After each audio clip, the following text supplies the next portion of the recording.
Good morning, Fort McMurray, Wood Buffalo, and the rest of the world. You've tuned in to the Mac City Morning Show. I am your host, Elliot Pierre, and as per usual, we're going to kick this off the same way we start every episode off, with a moment of gratitude.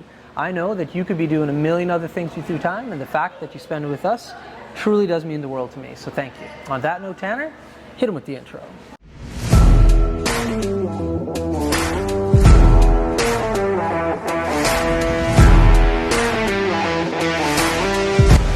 How's it going, you guys? It's Jake White, JJW, coming at you from Norrell Toyota in Fort McMurray.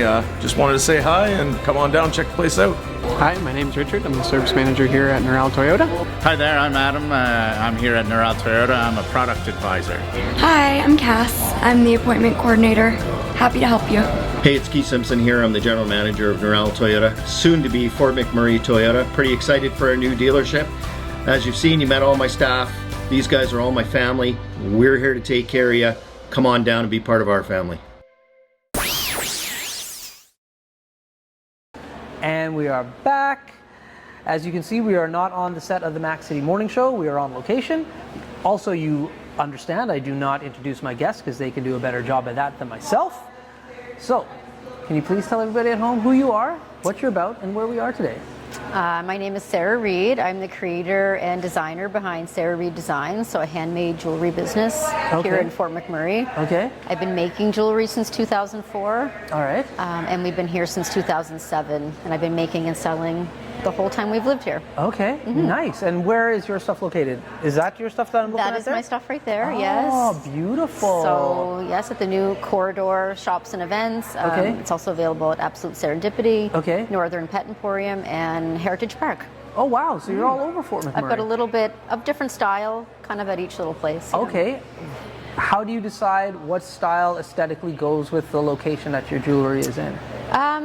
It's kind of easy, I guess, in the sense that Heritage Park, they decided to focus on the Northern Lights necklaces, so I hand paint these little miniature paintings, so they started off with those, which seemed like a perfect fit. Everyone's always looking for Northern Lights items there. Right. So that was easy. Right. Absolute Serendipity, that was one of my first consignment stores back just before the wildfire in 2016. All right. And that store at the time was kind of a vintage, upcycled boho vibe, so I sent all my more shabby chic type pieces there. Okay. And here at Corridor, I'm excited because I have a huge display. Right. So I can bring in whatever I like. Right.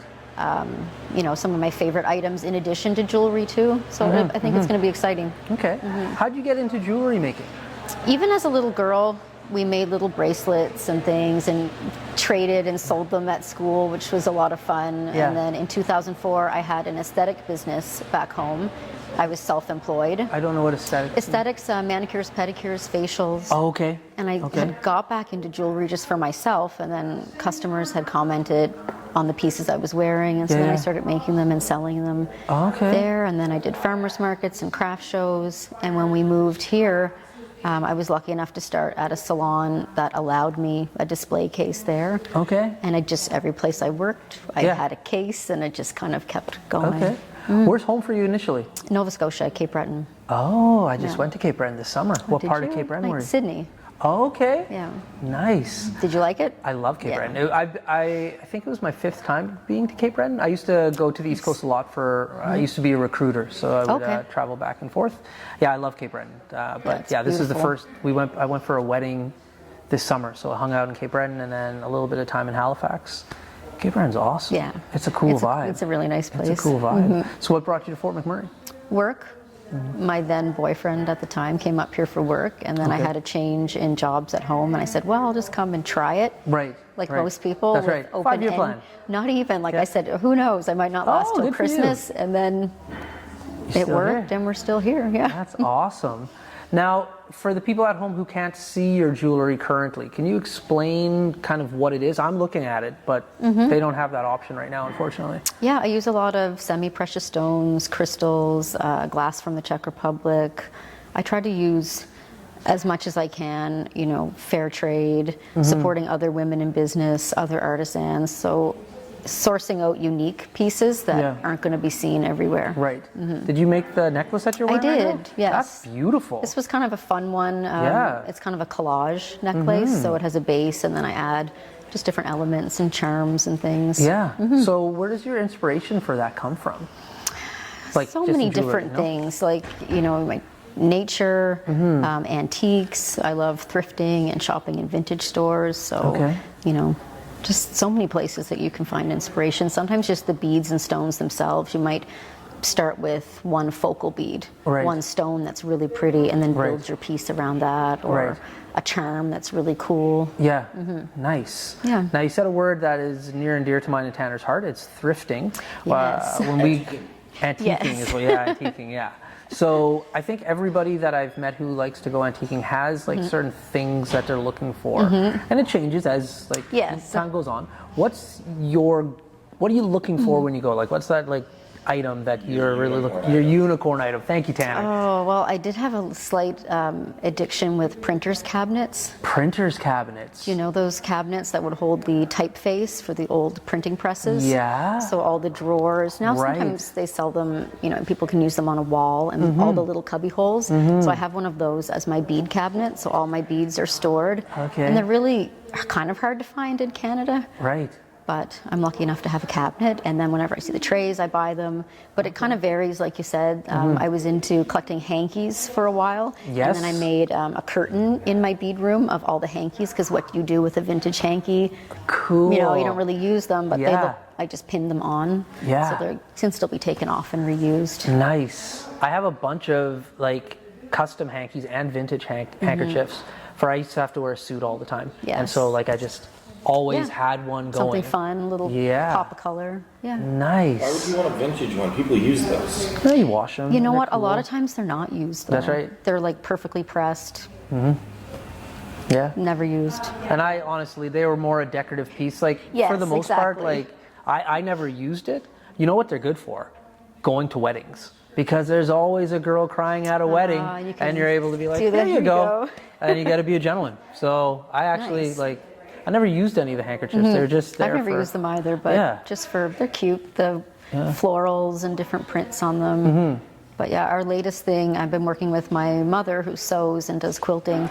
We're using vintage linens, repurposing it and making scrunchies, hair scrunchies out of them. So that's been kind of fun. Interesting. Yeah. So outside of the physical locations that you have, I have to assume that you must sell stuff online as well? I do, Okay. yes. And so how do people get in, like what's your Facebook website? What's that called? It's pretty simple. Facebook, Instagram, and my website is all just Sarah Reid Designs. Okay. Yeah, so it's pretty easy to find. Do you find that you obviously are doing well in Fort McMurray to be in all these different locations? Do you find that people make orders online, like outside of the Yes, I province? do have some. I did have a little spot in an Alberta-based magazine, Trailblazer magazine, which is for rural women in business. Nice. And I had a little thing in there, and so I got quite a bit just from that one small little page. Of people throughout Alberta, which was kind of exciting. Right. I used to be on Etsy. That's originally how I started out online. So I've shipped all over the world via Etsy, but then decided to focus more on my own website. Yeah. Etsy's an interesting one in regards to there's so much there. Yes, it's really changed. I was first on Etsy in 2007, and it had a different vibe than it does now. Yes. So the last few years kind of phased that out. Yeah. Etsy went from like selling your art to eBay. Yes. Very For different everybody who feel. didn't hear Tanner, he said Etsy went from selling your art to eBay, which is exactly it. Like I've had the app forever, and I've got some really cool things on it. And to this day, if I'm looking for a certain item, I'll go on it. Yes. But it's overwhelming now, and it's not as, like Tanner was saying, It's not as special. It's not as special anymore. No. Yeah, it's not artisanal. Yeah. That's the No, word. it's not. It's not as artisanal anymore. And I feel like with Etsy, how many people say, oh, where'd you get that? I got it off Etsy. Yeah. They never will say the shop name That's or right. the maker. Yeah. It's just Etsy. Yeah. So you're kind of losing a little bit of that opportunity. Yeah. Big shout out to Etsy though. Yes, I mean, it's a good place to start. It was That's right. great. That's right. But it's sort of as it changed. Yeah, and as your business grows, like a website is more personal, you have more control, Yes, for especially sure. over like the aesthetic of like what you're doing. and Definitely. everything. Yeah. Cool. So in Fort McMurray, you've been here for a number of years now. but you come from a beautiful province. What kept you in Fort McMurray? My husband. Okay. Yeah, Okay. and his job. Yeah. Yeah. That's a fair answer. We go back and we visit, and Yeah. you know, I'd love to maybe have a summer home there one day. Family's still there, Yeah. but I think for work, for him especially, Yeah. it's here. It's here. Yeah, and jewelry is something I can do everywhere. That's right. But That's right. I have a great clientele here, great customers that have become friends and really supportive. So Yeah. it's really been good for me here. That's awesome. On that note, we're going to throw it to an ad from Carrie at Patchouli Rose. Carrie, let's hear what you got to say. Hi, it's Carrie with Patchouli Rose. Come and check out my new retail location at Corridor Shops and Events downtown on Manning Avenue, and come check out all the other local vendors. And we're back. Thank you, Carrie. We do appreciate your ongoing support. Now, you were saying something about the clientele and the people that you've been able to accumulate here in Fort McMurray. I think as a business owner, that's key. That's very important. But it's hard for people to do that, like the networking component or like kind of putting yourself out there. Yes. How did you work through that, not being from Fort McMurray and trying to build like a community around yourself and what you were up to? I feel like at the time that we moved here, which was 2007, everything was booming. You know, working in a spa type industry where with lots of other women, it was very easy to make friends at that time. Right. And it just sort of grew from there. I started doing the craft markets, meeting people through that. And I'm typically a shy person. Right. So I always encourage people, just because you're shy doesn't mean you can't do it. That's right. You just do it. That's you just right. talk to people and meet people. Yeah. And mention what you do. Yeah. Yeah, it just grows from there. Dovetails. Nice. Yeah. Now, another thing I'd like you to talk about just a little bit, because I think there's a lot of individuals at home like yourself. How did you get your items into people's stores? I think that's a really big stumbling block for people. They have their stuff online and they say, hey, this is it. For sure. But it is nice to have like somewhere to put it that people can physically see it as well. It is. How did you make that happen at these different locations? Well, in town here, it started with absolute serendipity, and that kind of got the ball rolling. She had approached me when she was opening her new store. Yeah. So it just kind of flowed into it. I had the style of my jewelry sort of matched the aesthetic of her store. Right. But when I think of many years ago, you know, back in 2004, 2005, when I lived back in Cape Breton, I just packed up all my jewelry and I went in to stores. Like, when I think of it, I'm like, that was pretty brave to do, like for a shy person and not sure. But I just went into these specifically. I don't know if you're familiar with Bedeck. I know Bedeck. Yes. I went into Bedeck and I just went into the gift stores with my bag of stuff, and I had it all in trays, and they bought it. That's and they sold it. So that was my first kind of little taste of it, I guess. Do you still have stuff in the East Coast? I don't right now. Okay. I do have in Cold Lake. Okay. My jewelry's carried there at the Rustic Trunk. Yeah. Yeah. Yeah. And I would like to do more of that. It's now, as my kids are getting a bit older and in school full time. Yeah. Now I can devote a little more time. A little more time on it. Yeah. Bedeck's beautiful. Yes. It was my first time going there this last trip. Yeah, it's a really nice spot. Gorgeous. Yeah. Well, listen, Tanner hit his watch just a little bit ago, so that means we're running out of time. But that being said, before we cut everybody loose, you get a shameless shout out or plug. So you have the mic, the camera, the lights. Let's have fun. Oh boy. Well, I guess I'd like to thank all my customers, my friends for supporting me. Every time I post something, everyone likes, shares it. It's a wonderful thing. And I hope that my new endeavor here at Corridor, everyone will come down and visit, see the new shop, all the other makers and vendors here. There's a huge variety of local talent here. And that's about it. Thanks for listening. Awesome. Well, thank you very much for coming and being a guest today. Thank you. I know you were kind of like... I was a little nervous. But you nailed it. So Okay. please feel free to come back and do the show again. Swing by the studio anytime you want to promote anything. Just come hang out with myself and Tanner. Awesome. Awesome. Thank you. Well, for McMurray, Wood Buffalo, and the rest of the world, that's been another episode of the Mac City Morning Show. Thank you so much for tuning in. Definitely appreciate that. Big shout out to our title sponsor, Norel Toyota, as well as Carrie from Patchouli Rose. Thank you both for your ongoing support. Other than that, I hope everybody at home is having a great day, and we'll see you tomorrow. Peace. What a deadly old way to end another morning show. Later, boss. It's so ballistic!